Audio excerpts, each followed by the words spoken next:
వాస్తవంగా మూడో ప్రపంచ యుద్ధమే జరుగుతుందేమో. ఎందుకంటే ఉక్రెయిన్కేమో అమెరికా, యూరప్, నాటో దేశాలు ఆయుధాలు ఇస్తున్నాయి. రష్యాకేమో చైనా, ఇరాన్, ఉత్తర కొరియా ఆయుధాలు ఇస్తున్నాయి. కాకపోతే వీళ్ళందరూ డైరెక్ట్గా పార్టిసిపేట్ చేయట్లేదు.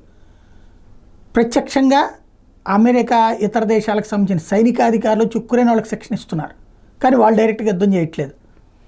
అదే సందర్భంలో ఇటు రష్యా తరపున వచ్చేటప్పటికి చెచెన్ తీవ్రవాదులు లేకపోతే వ్యాగనార్ తీవ్రవాదులు వాళ్ళ తరపున యుద్ధం చేశారు. ఇప్పుడు ఉత్తర కొరియాకు సంబంధించినటువంటి సైన్యం వచ్చి 10,000 మంది రష్యా తరపున యుద్ధంలో పార్టిసిపేట్ చేస్తున్నారు. అందులో సైనిక జనరల్, హై ర్యాంకింగ్ జనరల్ ఇప్పుడు నార్త్ కొరియాకు సంబంధించి భారీగా దెబ్బతిన్నారని, ఉక్రెయిన్ దాడిలో భారీగా గాయపడ్డారు అన్నటువంటి విషయం తాజాగా సంచలనం సృష్టిస్తోంది.